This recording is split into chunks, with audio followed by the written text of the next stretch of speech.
Bonjour à tous et bienvenue dans cette nouvelle vidéo.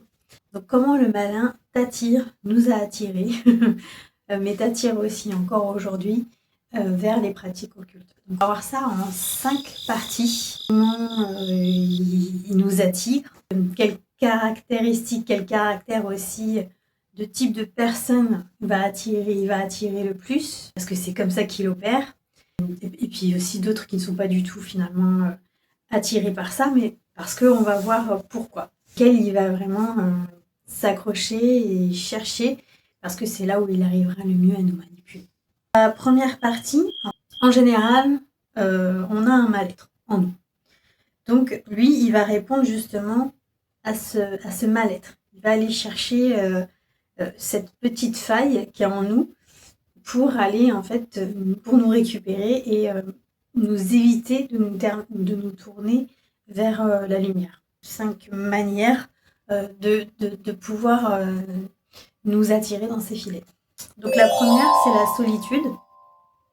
Souvent, ça va être des personnes qui se sentent seules, qui ne sont pas forcément seules au niveau de l'entourage, mais en tout cas qui se sentent vraiment seules, parce que pour certaines, pour diverses raisons, et aussi les personnes qui sont vraiment seules, où là aussi, il y a cette facilité à venir nous récupérer. Il y a les blessures émotionnelles, donc tout ce qu'on n'a pas réglé à l'intérieur, donc ça va être vraiment diverses émotions. Et c'est là aussi où il va le plus nous récupérer, c'est par les émotions. Et souvent, ça va être par la colère, la peur, la vulnérabilité, l'orgueil. Ça va être vraiment sur toutes les émotions un peu négatives qui nous renferment un peu sur nous-mêmes. On va avoir aussi le manque de réponse, c'est-à-dire qu'on est des personnes en quête de sens. On a envie de savoir pourquoi on est sur cette terre. Alors, je sais que il n'y a pas beaucoup de personnes qui se posent cette question, mais apparemment quand même de plus en plus. Moi, j'ai été à l'âge de 10 ans quand même à m'avoir posé cette question.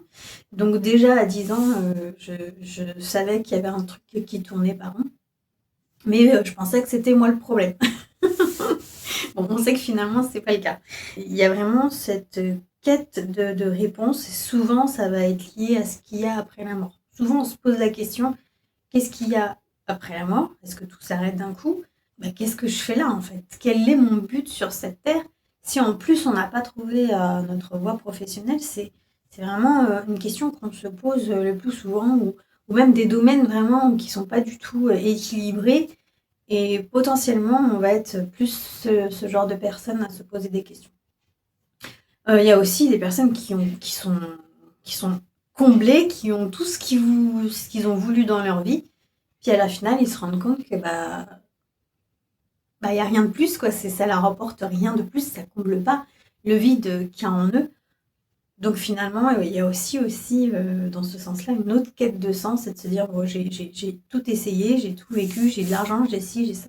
Mais finalement, je suis vide à l'intérieur. Donc il y a aussi des questions existentielles chez les personnes qui ont aussi une vie tout à fait riche dans d'autres domaines. Le besoin de contrôle. Alors moi, ce que j'ai remarqué, c'est ça fait partie aussi de ce que j'étais auparavant, c'est le besoin de tout contrôler. Alors pourquoi on a besoin de tout contrôler? Tout simplement parce que on ne veut pas que les choses nous échappent, parce qu'après c'est une douleur qui arrive. Et souvent, voilà, il y a une peur ou une douleur qui se cache derrière le fait de contrôler. Donc souvent, on a tendance à contrôler plus les gens qui nous entourent que les situations, parce qu'on voit bien qu'à un moment donné, certaines situations, on ne peut pas les contrôler. Et les personnes qui veulent tout contrôler, en fait, justement, le diable adore ces personnes parce que il va pouvoir justement, lui, à son tour, les contrôler et faire croire justement que tout est possible à ce genre de personnes. Donc, ce manque de lâcher prise fait que effectivement, on va avoir plus tendance à aller vers Satan que vers Dieu. L'anxiété, là, c'est vraiment c'est aussi un facteur qui fait qu'on l'attire.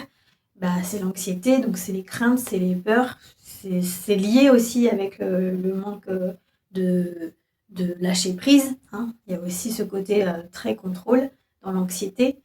c'est de craindre ce qui va se passer et pour nous et pour nos proches.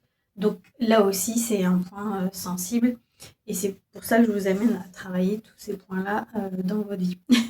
Donc on va passer à la deuxième partie. J'ai tout expérimenté et j'ai voulu vraiment faire point par point et vous dire ce que j'ai ressenti et vous dire aussi ce que j'ai analysé à travers sa manière de faire. Donc en fait, il nous fait croire tout simplement qu'il veut nous aider. Donc il nous propose des solutions en général rapides. C'est des solutions au bout de 1 ou 2 mois, ça y est, hop, on est passé à autre chose. Alors qu'en réalité, on a switché, on n'a pas réglé le problème intérieurement. Juste on a switché. Donc en général, c'est ça.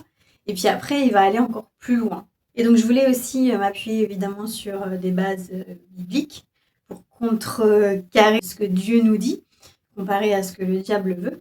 Donc dans 2 Corinthiens 11, verset 14, Satan lui-même se déguise en ange de lumière.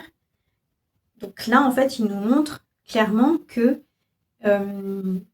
c'est un... Donc, qui est Satan, donc c'est un ange déchu, je ne vais pas vous refaire le cours, mais peut-être que je ferai une vidéo sur ça. C'est un ange déchu qui a toujours désobéi à Dieu et qui continue de désobéir à Dieu. Et donc, pour pallier à cette colère qu'il a contre Dieu, il a décidé en fait de ramener le plus d'humains possible vers sa chute, dans sa chute en fait avec lui. Donc c'est pour ça qu'il nous détourne de Dieu au maximum. Il veut ramener au maximum d'humains avec lui par égoïsme, par son ego qui est surdimensionné et aussi par jubilation de voir que les humains n'écoutent pas Dieu. Ça en fait, ça lui fait tellement plaisir qu'on n'écoute pas Dieu. Donc il se réjouit de ça en fait. Il n'est pas seul. Donc il y a aussi d'autres anges déchus qui n'ont pas voulu écouter Dieu et ils ont été vers Satan. Donc il n'y a pas que des anges. Il y a aussi tout simplement je ne sais pas comment on pourrait appeler ça, des démons, des entités vraiment très mauvaises, néfastes, plus ou moins dangereuses, on va dire. Donc il y en a qui ont des petits pouvoirs et d'autres qui ont de plus grands pouvoirs. Voilà, ils vont essayer vraiment. Donc ils sont tout un groupe. Je ne sais pas combien, je pourrais pas vous dire, mais en tout cas, ils sont tout un groupe et donc ils essayent au maximum vraiment de tous nous ramener vers Satan. Comment il arrive, Satan, à nous manipuler, c'est par la séduction. Donc c'est un ange séducteur, vraiment. Donc il a des messages en fait d'amour. Il nous fait croire que c'est des messages d'amour alors qu'en vérité c'est complètement faux. Donc il nous balance quelque chose de doux, de beau, pour finalement ensuite aller nous récupérer. Donc des messages de paix et surtout en fait c'est ce qu'on a envie d'entendre. C'est parce que c'est plus facile de rester dans l'illusion que de faire face à soi-même, se regarder vraiment dans le miroir et de se dire ok, qu'est-ce qui va pas chez moi? Donc c'est plus facile évidemment de rester dans l'illusion et de se dire que tout va bien, plutôt que de se mettre face à face et régler nos problèmes. Donc en réalité, on fuit souvent nos problèmes. Donc c'est des messages de paix, de lumière et de bonne énergie, etc. Vous connaissez dans le New Age. Il va surtout pas nous dire qu'il est là pour nous détruire. Parce que sinon, ça serait trop facile. Il arrive et te dit bah moi j'ai juste envie de te manipuler, j'ai juste envie de me servir de toi. Donc viens, forcément qu'on n'ira pas. c'est une question de logique. Donc comment il fait pour nous attirer?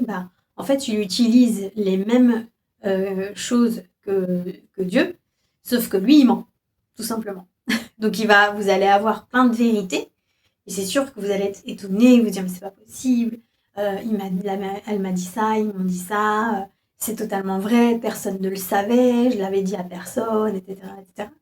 Mais en réalité, lui, il a tout entendu déjà. Il a tout vu, il a tout entendu. Donc du coup, il se sert de tout ça pour vous manipuler. Donc oui, quand on parle de voyance, de médiumnité et tout ça, oui, il y en a qui disent la vérité, mais parce que ce sont les démons qui leur disent la vérité. Donc un soupçon de vérité, attention, hein, parce que c'est pas tout. C'est un soupçon de vérité pour ensuite vous détourner. Et dès qu'en fait, il a dit une vérité, ça y est. Ça y est, il vous a chopé parce que il sait que c'est comme ça que ça marche. Et qu'ensuite, comme vous êtes étonné, alors il y a des personnes qui résistent et puis qui se disent, comme ils ne croient pas à l'invisible, du coup, ça les atteint pas.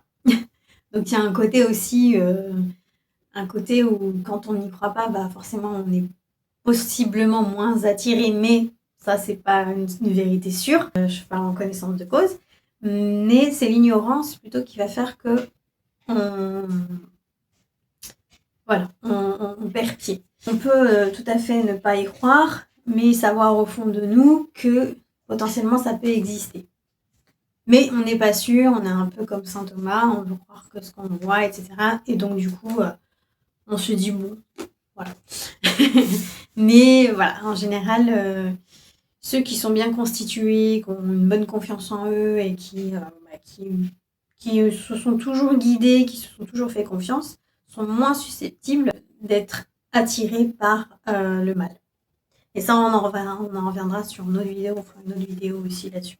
C'est comme si que vous rencontrez un nouveau amoureux et qui puis va vous dire moi je suis là pour te détruire, hein, tout simplement. Pas forcément, vous n'allez pas rester, hein, vous allez partir. Là, c'est un peu pareil. Quand un homme veut vous séduire, il a tendance à y mettre les formes, à essayer de vous plaire au maximum. Et donc voilà, il fait exactement pareil, ça fait exactement pareil que le malin. À la partie 3, il utilise le besoin de contrôle. Donc toutes les pratiques occultes qui nous donnent l'impression qu'on contrôle les choses. Donc évidemment, quand on va pour connaître notre futur, il y a ce contrôle. On veut savoir ce qui va se passer dans le futur. Donc on veut contrôler, c'est un peu comme ça, on veut contrôler notre futur. On veut savoir ce qui va se passer. Donc c'est une forme vraiment de contrôle sur le futur. De maîtriser la réalité, c'est-à-dire j'ai le sentiment que c'est moi qui dirige ma vie. J'ai le sentiment que c'est moi qui vais tout contrôler dans ma vie. Donc là, ça aussi, en fait, c'est ces pratiques à lui qui vous fait croire que justement, vous allez pouvoir tout maîtriser dans votre vie. De changer ce qui nous échappe. Dans le sens où, admettons, et moi ça m'est arrivé, il y a très longtemps, admettons, il y a votre amoureux qui vous dit c'est fini, je veux plus, je veux te quitter, etc. etc. Vous étiez, il y a des traumas derrière, mais vous êtes tellement triste, etc. que vous pleurez, vous dites mais non, je veux pas, etc. etc. Là, vous ne pouvez pas contrôler. Donc il y a des personnes, et moi ça a été mon cas dans le passé, c'est qu'on va tout faire pour récupérer la personne. Au lieu de la laisser partir, qu'elle fasse sa vie et que nous, on refasse notre vie, non, on va s'accrocher. Et parfois, sans s'en rendre compte, on va utiliser des pratiques ou des rituels de Satan. Mais vraiment sans s'en rendre compte parce que c'est comme si parfois on a des instincts diaboliques en nous et qu'on va faire comme des petits rituels, etc. Il y a des personnes qui ont conscience et qui vont aller voir des voyants et des médiums et qui vont jeter des sorts. Donc ça existe. Mais il y a des personnes, et moi c'était mon cas à l'époque, qui ont fait des espèces de rituels pour que la personne revienne. Et évidemment, ça fonctionne. Évidemment, ça fonctionne. Parce que Dieu, il peut autoriser ça. Parce que c'est aussi le destin qui est comme ça. Et parce que l'autre en face aussi a quelque chose à régler avec nous. Il y a quelque chose, il y a un lien. Et parfois ça marche, parfois ça marche pas. Et le diable va faire en sorte de nous faire croire que ça fonctionne. On a ce sentiment que de toute façon il va revenir et qu'on sera plus triste, etc., etc. Donc il y a cette sensation vraiment de penser qu'on contrôle les choses, mais si Dieu a décidé de laisser faire, alors ça sera le cas. Et si Dieu n'a pas décidé de laisser faire, parce que ça ne sera pas notre destin, la personne, elle partira quoi qu'il arrive. Quand on ne croit pas en Dieu, forcément, parfois, on n'est pas patient. Moi, ça m'est arrivé aussi très très souvent, c'est que j'étais une personne déjà impatiente et très impulsive. Donc, il fallait que les choses ça se fassent immédiatement. J'ai un gros problème avec la patience. Ce que j'ai remarqué, c'est ça, c'est que quand je ne croyais pas en Dieu, bah forcément que j'étais impatiente, enfin voilà, tous ces côtés-là, j'étais colérique, j'étais impulsive, donc des côtés de moi qui m'amènent en fait à quelque chose de mauvais finalement dans ma vie et qui m'amène à faire aussi les mauvais choix. Et quand on a Dieu dans sa vie, bah, on se rend compte effectivement que Dieu prend énormément son temps. En fait, il nous apprend la patience et puis en même temps, il y a ce retour de patience, hein. C'est-à-dire que nous, on va être patient avec ses réponses, on attend ses réponses, on attend vraiment euh, qu'est-ce que je dois faire, voilà. Mais lui, en retour, il est autant patient parce qu'il va nous foutre 3, 4, 5 leçons dans la tronche qu'on n'aura toujours pas compris et qu'on répète. Donc, il est autant patient que nous, on doit l'être. Donc, ça, je l'ai remarqué aussi. Chez les personnes qui ne sont pas patientes, bah, il y a ce côté encore de contrôle et de se dire, bah, attends, je suis pas patiente, faut que ça aille vite, j'ai décidé de faire comme ça, j'ai décidé que si, que ça. Il y a des personnes dans leur vie, et moi, c'était aussi ma vision des choses, c'était que tout ce que je voulais, je pouvais l'obtenir. Tout ce que je voulais, je l'obtenais. Ça veut dire qu'on troque à un moment donné certaines valeurs pour obtenir tout ce qu'on veut. Donc la partie 4 commence par le jeu. Ça l'amuse. Et nous, ça nous amuse aussi. Souvent, en fait, ça va être banal. On croit que c'est banal parce que c'est entrer dans les mœurs et c'est entrer dans la société. Hein. À l'époque, ils vendaient des plaques de Ouija, donc peut-être en 1980 ou même un petit peu avant. Ils ont carrément banalisé et ils les ont en fait vendus aussi pour les enfants. Hein. C'est ce qu'on croit. On croit vraiment que c'est un jeu. On croit qu'il n'y a rien de grave, que c'est anodin et que on va passer une bonne soirée. Et là, j'en vois souvent et je vais donner des noms.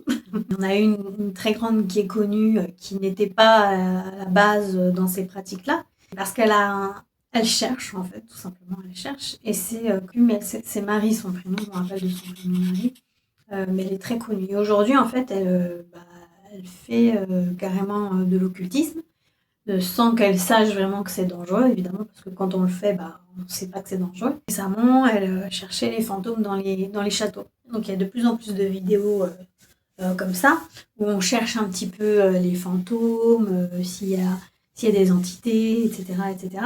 Et on prend ça pour un jeu. L'urbex, c'est pareil, hein, on va dans des endroits avec une sorte d'énergie un peu lourde, parce que il s'est passé des choses dans certains endroits, etc.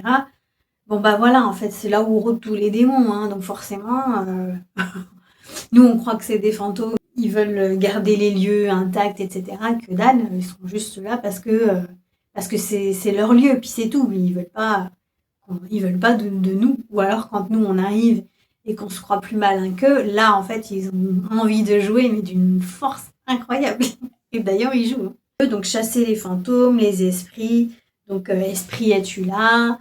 Si vous en avez déjà jamais fait, moi j'en ai fait quand j'étais vraiment très très très jeune. Il s'est passé des choses, hein, évidemment, le cadre de la maison est tombé. Et moi j'étais très sensible déjà à cet âge-là, d'ailleurs, c'est moi qui avais proposé de rechercher. En fait, pourquoi? Parce qu'on a déménagé, on a été dans une maison où la sœur de mon grand-père est décédée, donc elle est décédée dans la maison. Et nous, évidemment, puisqu'à cette époque-là, c'était aussi la mode, c'était de communiquer avec les fantômes. Donc je pense qu'on l'a tous fait au moins une fois dans notre vie, c'est de vouloir communiquer avec les fantômes. Sauf que, évidemment, dans la Bible, c'est marqué que qu'il n'y a pas de fantômes, ça n'existe pas. Les âmes, elles montent direct, soit aux cieux ou soit au purgatoire. On va chercher des réponses. Voilà. Clairement, on est curieux, on veut savoir s'il y a une vie après la mort. En réalité, c'est ça, hein, quand on cherche comme ça, c'est qu'on veut savoir ce qu'il y a après la mort. Et de se dire que si, effectivement, il y a des fantômes, ça veut dire qu'effectivement, il y a bien une vie après la mort. Et en fait, les démons, ils adorent ça. Ils adorent qu'on joue à ça parce que ils se nourrissent de ça. Ils adorent. C'est pas anodin parce que c'est invisible et que forcément, il y a des choses autour de nous, mais qu'on ne voit pas et qu'on peut se choper, en fait. Il y a aussi regarder les guidances sur YouTube, sur TikTok, sur Instagram. L'astrologie, c'est devenu complètement banal, l'astrologie. À la radio, encore l'autre jour, j'entendais que encore, ils sont là en train de nous dire, bah tiens, ils vont faire l'horoscope. Alors l'horoscope, il y a un côté qui est complètement faux, puis il y a un côté aussi où il y a des astrologues qui sont vraiment bons, mais ils se connectent à des démons. Malgré tout, les réponses, c'est pas eux qui les ont, c'est vraiment les démons qui leur donnent. Il y a aussi les méditations guidées, le dev perso aussi, dans certains domaines, pas tous, hein, mais dans le dev perso aussi, on utilise beaucoup, par exemple, les oracles, et affirmations positives, etc., etc. Et il y a aussi les méditations guidées à Hertz, la fréquence, où ça nous amène dans un état en fait de conscience supérieure, on va dire. Et là, en fait, c'est encore les démons qui se jouent de nous. Il n'y a pas de conscience supérieure, en fait. Ils vous amènent juste dans des endroits peut-être spirituels, mais qui ne sont pas les cieux. Pas du tout. On n'a pas accès aux cieux en tant qu'humain sur Terre. Ils vous amènent pour vous balader. Ce qu'ils veulent, c'est votre âme, en fait, pour éviter que vous alliez vers Dieu. Donc, ils vont essayer de vous manipuler au maximum et vous faire croire des monts et merveilles. Et puis finalement, vous allez être complètement perdu, complètement paumé, complètement triste, complètement... Voilà, des choses qui vont arriver et qui ne vous sont pas arrivées avant. Vous allez tomber malade tout le temps, etc. Il y a, comme je vous disais, acheter les oracles. C'est anodin, où on dit en fait que c'est juste pour avoir des suggestions positives, pour juste avoir une petite guidance, parce qu'on ne se sent pas bien, donc une petite carte écrit dessus des choses qui vont nous faire du bien, etc. C'est joyeux. En plus, les cartes, elles sont super bien faites. Moi, c'est ça qui m'attirait vraiment, c'était la beauté des cartes. Mais en réalité, en fait, ils procèdent comme une araignée. C'est-à-dire que la toile de l'araignée, vous ne la voyez pas. Elle est invisible. Hein. Enfin, quand vous regardez les insectes, ils se dirigent vers une toile sans voir qu'il y a une toile. Puis une fois qu'ils sont attirés et qu'ils sont dans la toile, en fait, c'est comme si ils ne pouvaient plus bouger. Ils y sont, mais ils ne savent pas. Ils ne savent pas si c'est bon, si c'est mauvais. Ils y restent plus ou moins. Et puis, dès que l'araignée, c'est bon, elle a compris que l'insecte ne pouvait plus bouger parce que, ça y est, les filets ils sont accrochés et puis ils n'y arrivent plus. Hop, elle va le choper, puis elle va le bouffer. En fait, le diable, c'est un peu comme ça. Comme c'est invisible, évidemment, on ne voit pas. Donc, on se dirige vers des endroits où on pense qu'on va être bien, etc. Mais en fait, c'est juste illusoire. Et en fait, le diable, hop, après, il arrive à nous choper et à nous tenir. Et à faire de nous des pantins. Alors évidemment, on peut sortir de tout ça. Il y a des solutions, évidemment, hein, je ne vous dis pas que c'est impossible. Mais c'est arrivé jusqu'à des personnes, je n'ai pas le droit de dire le mot, qui se donnent, qui en finissent. Ça, il y a de la manipulation aussi du diable dedans. Donc c'est pour ça que il faut être très fort mentalement à l'heure d'aujourd'hui parce que il va arriver, il va essayer de plus en plus de nous avoir. Donc la partie 5, notre manière de faire, c'est de nous flatter. Nous flatter l'ego. Il va nous dire qu'on est quelqu'un de spécial, qu'on est un élu, qu'on est des élus, qu'on a un don, qu'on a quelque chose vraiment de très particulier et puis il n'y a que nous qui l'avons. Parfois aussi, moi ce que j'ai remarqué souvent quand on me tirait les cartes, beaucoup les voyantes m'ont dit tu devrais continuer parce que tu as un don, etc. Ça, je l'ai entendu je ne sais pas combien de fois. Et parce que j'ai cette sensibilité. Mais en réalité, j'ai cette sensibilité, mais c'est pas un don. C'est juste que je suis sensible et vulnérable. Donc, le diable vient chercher ça. Mais j'ai pas de don. C'est lui qui va me donner les réponses. Moi, j'ai pas de don là-dedans. La plupart du temps, et moi, c'est ce que je pense, c'est qu'on peut tous, en fait, se tourner vers les cartes et utiliser les cartes. Dès l'instant, en fait, qu'on a cette ouverture d'esprit, hop, on peut être attiré. Souvent, dans le New Age, on nous dit vous êtes des dieux. On est des dieux sur Terre. On est les maîtres de notre propre vie. Les maîtres de notre propre destin. Et donc, on est des dieux sur Terre. On fait partie de la divinité. Alors, oui, on fait partie. Comme on a tous un côté normalement spirituel. Donc, il y en a, c'est très développé. D'autres, pas du tout. Et effectivement, on a tous quelque chose de divin parce que c'est Dieu qui nous a créés. Mais pas parce qu'on est divin. Parce qu'on serait divin, on ne serait pas sur cette terre. et on serait parfait. Ce qui n'est pas le cas, c'est qu'il n'y a aucun être humain sur Terre qui est parfait.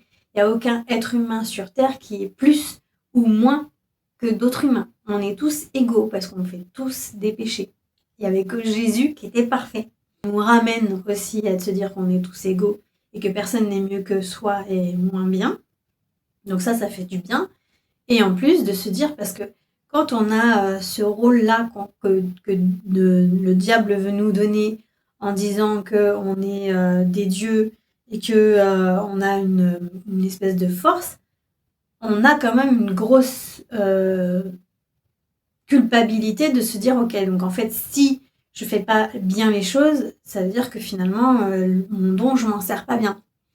Alors qu'en réalité, il n'y a pas de don vers ces pratiques-là. D'accord ?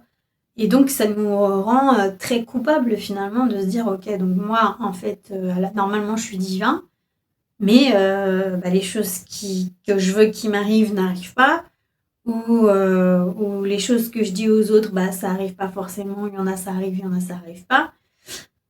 Donc, on se dit, bon, il y a quelque chose quand même qui tourne pas rond. Mais on est encore dans le déni, donc on a du mal à s'en sortir. Il va utiliser surtout sur des personnes qui n'ont pas confiance en elles, qui manquent d'estime d'elles, des personnes qui ont toujours été de côté, délaissées, incomprises, un peu en déprime, etc. Vraiment, c'est des personnes très vulnérables en réalité, qui arrivent à se faire manipuler par le diable. Comme je vous disais vraiment en début de vidéo, c'est vraiment ce qui va l'attirer chez cette vulnérabilité. C'est pas quelque chose de mauvais, être vulnérable. Mais il faut qu'elle soit maîtrisée, cette vulnérabilité. Et moi, je me souviens très bien que j'avais beaucoup de problèmes déjà d'estime de moi, de confiance en moi, mais aussi de vulnérabilité. C'est-à-dire que je pouvais me confier à n'importe qui que je ne connaissais pas. Dès que j'avais un ressenti, que je sentais que je pouvais quand même faire confiance, je disais ce que je ressentais. Et je comprenais pas certaines manières, certaines démarches de faire de certains humains autour de moi. Et en fait, ça me rendait malade. J'essayais de comprendre pourquoi il agissait comme ça. Et tout le temps, en fait, j'avais ce truc de me mettre à la place de l'autre automatiquement en me disant, mais pourquoi est-ce qu'il agit comme ça ? Parce que moi, je n'agissais pas de cette manière, parce qu'au fond de moi, c'est pas comme je suis. Donc j'essayais tout le temps de comprendre l'autre, tout le temps de me dire, mais pourquoi est-ce qu'elle agit comme ça ? Et si...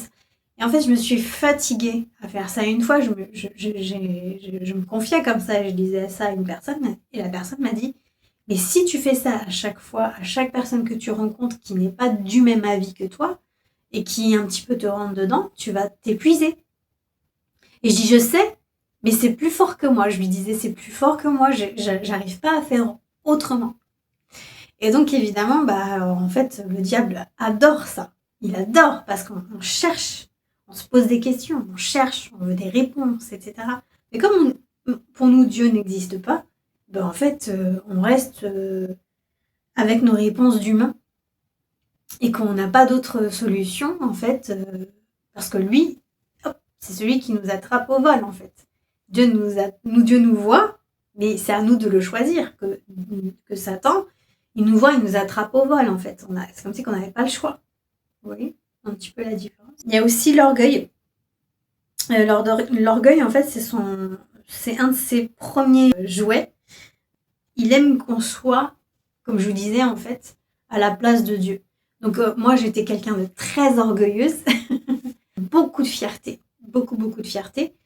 Et c'est ça aussi qui a fait que le diable m'a attirée, enfin, j'ai été dans ses filets parce que j'avais une trop grosse fierté, beaucoup trop d'orgueil, à cause du manque de confiance en moi. C'est paradoxal, mais c'est en fait tellement on n'a pas confiance en soi que l'orgueil en fait devient beaucoup plus important parce que c'est un moyen de défense en fait. C'est comme ça qu'on se défend dans la société. C'est de se dire qu'on est meilleur que les autres, qu'on est au-dessus des autres, parce qu'on sait au fond de nous qu'on ne l'est pas du tout. On a un gros manque de confiance et que c'est que comme ça en fait qu'on va arriver à survivre dans ce monde. Et moi j'étais très sensible vraiment étant jeune, et c'est à force à force de tomber sur des personnes dures, avec un cœur dur, qui fait que ça m'a endurci aussi. Au lieu de rester pure comme j'étais, non, en fait, mon parcours a fait que je me suis endurcie. Et d'ailleurs, c'est marrant parce que hier soir, j'ai regardé un reportage sur Moïse et on voit le pharaon qui s'endurcit, qui est plein d'orgueil et qui, en fait, son orgueil fait qu'il détruit tout autour de lui. Il détruit sa famille, il y a son fils qui meurt, il détruit son peuple, détruit tout et il finit en fait par mourir d'orgueil parce que en fait, il n'est pas capable de plier à l'amour de Dieu. Il ne veut pas cet amour. Il veut être plus puissant que Dieu, il veut être plus puissant que tout le monde. Et en fait, il s'aperçoit à un moment donné qu'il y a quelque chose qui ne va pas et que Dieu, il est peut-être plus puissant que lui, mais il veut pas. Donc il résiste. Et finalement, en fait, il va à sa perte, puis il perd tout le monde. Ce que j'ai remarqué, c'est que quand on a vraiment des œillères et qu'il n'y a que nous qui cotons, c'est une sorte d'égoïsme, né aussi de protection. Pour ma part, c'était vraiment pour me protéger. Aussi, parce que c'est comme ça, à force de donner, j'ai décidé de plus donner, de penser qu'à moi. À un moment donné, j'étais très égoïste. Et pendant cette période, j'étais très orgueilleuse. Vraiment. Et j'ai fait des choix, j'ai pris des décisions qui n'étaient pas forcément les meilleures avec le recul. Mais au fond de mon cœur, j'avais pas le choix. J'étais obligée de faire comme ça. Parce que c'était mon moyen de défense. Et que je ne voyais, j'avais les œillères. Voilà. J'avais les œillères, je voyais pas, je ne connaissais pas encore Dieu. Donc forcément, j'étais remplie d'orgueil. Donc la conclusion pour cette vidéo, donc en fait, il n'attire jamais avec la peur. La peur, c'est après. Donc au départ, c'est en fait, comment il nous attire aussi, c'est avec ce qu'on désire le plus au plus profond de nous. Mais ne dévoile jamais en fait à quel prix spirituel derrière on doit payer. Face à ça, en fait, on a Dieu, du coup, qui lui voit en fait tout ce qui se passe et que plusieurs fois il nous a tendu la main, mais on la voit pas. On a les œillères, comme je vous dis. Et il voit aussi qu'on souffre. Face à ça, on a Dieu qui lui, en fait, il est omnipotent, omniprésent, mais nous, on le connaît pas. Donc forcément, lui, il nous voit, il nous tend la main, il nous tend des perches plusieurs fois, mais on ne les prend pas, puisque notre cœur est endurci, donc on n'a pas cette ouverture d'esprit, on n'a pas encore tout cet amour qu'on devrait avoir pour nous et ensuite pour Dieu et pour les autres. Donc on ne voit pas encore, on est dans notre orgueil et notre égoïsme. Mais lui, en fait, il est tout le temps là. Il voit nos actions, il voit qu'on lutte. Et lui, tout ce qu'il veut, c'est qu'on se tourne vers lui parce qu'il sait en fait au fond que ça sera, que l'on aura tout gagné en fait. J'ai remarqué après quand j'ai évolué et que j'ai analysé mon passé, c'est que je me disais mais effectivement en fait il a toujours été là.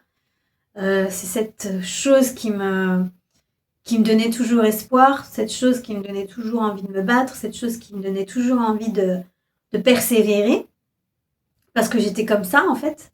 Et quand j'ai rencontré Satan, en fait, il m'a tout fait perdre. Toute cette joie que j'avais, tout cet espoir que j'avais en moi, etc. Tout ça, il me l'a pris. Et donc j'avais juste envie de partir, quoi. J'étais fatiguée de devoir me battre sans arrêt, parce que Satan nous montre ça. Il nous montre, t'as vu, hein, t'as encore tombé, t'as encore fait ci, t'as encore fait ça, et Dieu, il était pas là, et tu vois, il t'a laissé en plan, alors qu'en fait, non, c'est juste que moi, qui a fait les mauvais choix, c'est moi qui a pris les mauvaises décisions. Dieu, il était là tout le temps. On le voit dans Jacques 4, verset 7, « Soumettez-vous à Dieu, résistez au diable, et il fuira loin de vous. » Donc plus en fait on va s'approcher de Dieu et plus Satan va nous laisser tranquilles parce qu'il aura compris que c'est mort, que c'est fini, il nous aura plus et que ça y est, l'alliance est créée avec le Seigneur. Et ça c'est une lutte. Je veux dire, c'est pas du jour au lendemain. Alors il y a des personnes, c'est radical, elles y arrivent tout de suite. Moi j'ai pas réussi. C'est vraiment petit à petit et Dieu sait que je me mettrai du temps, il le savait. mais il savait que j'allais me tourner vers lui, puisque j'étais déjà, en fait, sa fille, en fait. Mais je le connaissais pas. Et quand on marche avec Dieu, en fait, on s'affronte. Ça veut dire qu'on s'affronte nous-mêmes. On passe par toutes les étapes. Si vous avez un peu lu la Bible, quand Moïse fait 40 jours et 40 nuits pour aller au mont Sinaï, il y a une sorte aussi de remise en question sur soi-même. Donc, il faut du temps. C'est pas du jour au lendemain où en fait on va guérir. Non, il faut du temps. Et c'est étape par étape en fait. Et même que ça peut être toute une vie, mais c'est pas grave en fait parce qu'on continue à marcher avec Dieu.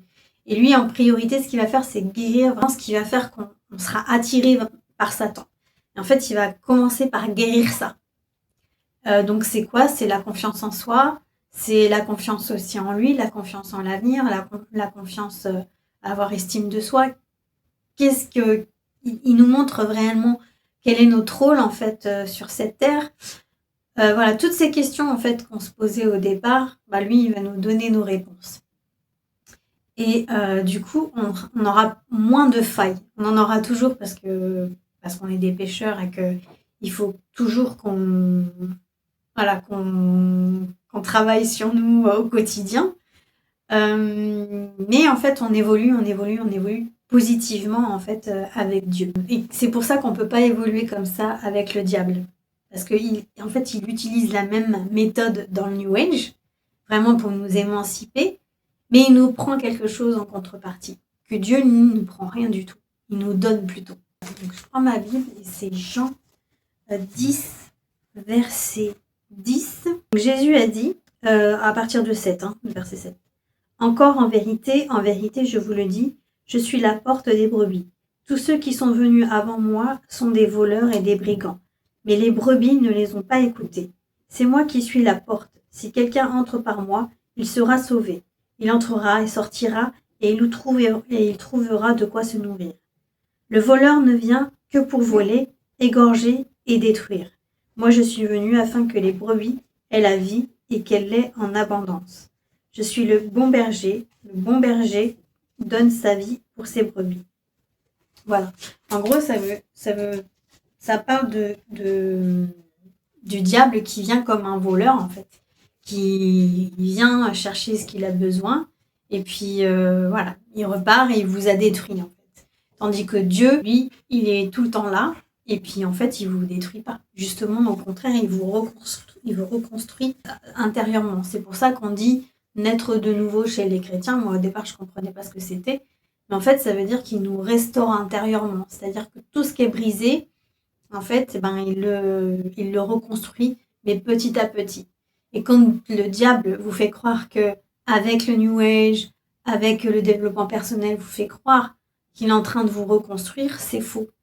En fait, il vous reconstruit quelques parties, mais en fait, il y a toujours un vide. Il y a toujours quelque chose que vous comprenez pas. Il y a toujours quelque chose où vous posez toujours des questions, en fait. C'est infini. Vous vous dites, mais pourtant j'ai fait ci, pourtant j'ai fait ça, je comprends pas. Je sens que je suis toujours pas guérie, en fait. On a l'impression, on a cette illusion de croire qu'on est guéri, mais en fait, on ne l'est pas au fond de nous.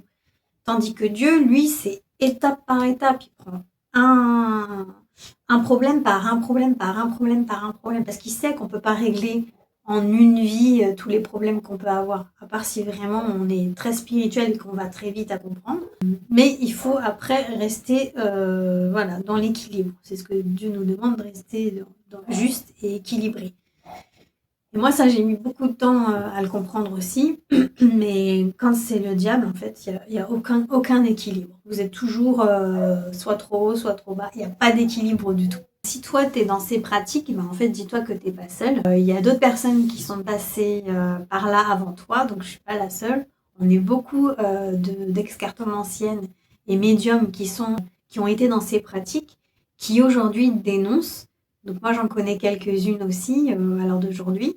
On n'a pas toutes le même parcours parce qu'on n'a pas toutes été peut-être en profondeur dans ces pratiques. Peut-être que c'était en survolant aussi. Tout, on a quelque chose en fait à témoigner et à apporter à vous, les personnes qui sont justement aujourd'hui dans ces pratiques.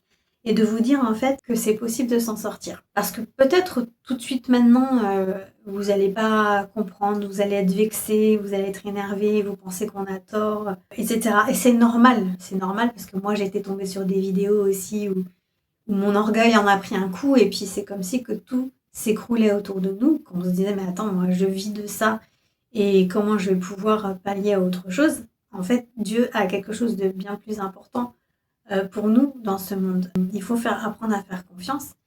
Et évidemment, le diable, il a juste envie que vous restez avec lui. Donc, il vous donnera les doutes tout le temps. Tout le temps, tout le temps, il vous remettra en cause, il vous donnera des doutes dans la tête. Si un jour tu retombes sur cette vidéo ou d'autres filles d'ailleurs, donc c'est important aussi qu'on puisse s'entraider, se souder entre femmes aussi, parce que c'est beaucoup de femmes qui pratiquent ces pratiques. Pour dire vraiment que t'es pas seule, on est beaucoup dans ce... On a été beaucoup dans ce domaine-là, donc ça parle vraiment de tout ce qui est occulte, hein. C'est plein de pratiques. Donc je t'invite à voir mes autres vidéos si tu veux aussi voir quelle pratique est ésotérique et est occulte, parce que j'en parle dans mes anciennes vidéos. Si tu veux aller voir mon compte Instagram où justement je mets au maximum de témoignages d'autres femmes ou hommes aussi, ça peut arriver, qui témoignent et qui disent qu'ils sont sortis de l'ésotérisme et qui aujourd'hui ont rejoint le Seigneur. Tu vas avoir en fait ce temps. Voilà, t'es pas, comme je te disais au début, t'es pas obligé tout de suite d'aller vers Dieu. Moi, c'était pas mon parcours. J'ai compris plein de choses, mais je me suis pas retournée tout de suite vers Dieu parce que je ne croyais plus en l'invisible. Je voulais plus faire confiance en quelque chose que je ne voyais pas. Donc j'ai vraiment pris mon temps et Dieu savait en fait que j'avais besoin de ce temps. Donc il m'a laissé vraiment prendre mon temps pour me tourner vers lui. Donc il t'en veut pas, hein, au contraire, lui il sait que tu es sur le bon chemin et que tu vas aller vers lui, donc il te laisse faire justement, comparé à l'autre. Là, je te remercie d'avoir écouté cette vidéo. Et puis on se retrouve donc dans le prochain épisode où on va parler vraiment des 3 péchés qui attirent Satan, les 3 plus gros péchés qui attirent Satan. Il y a plein de gens qui sont entourés de démons, mais ils se rendent pas compte parce que soit ils sont dans le déni ou soit ils sont athées et qu'ils se disent que l'invisible n'existe pas. Et pourtant, ces 3 péchés-là font que c'est ce qui nous a amené en fait à un monde difficile, à un monde endurci et à un monde qui n'a plus de cœur finalement. Donc je te dis à dimanche prochain 18h pour la prochaine vidéo, prochain podcast. Ciao ciao.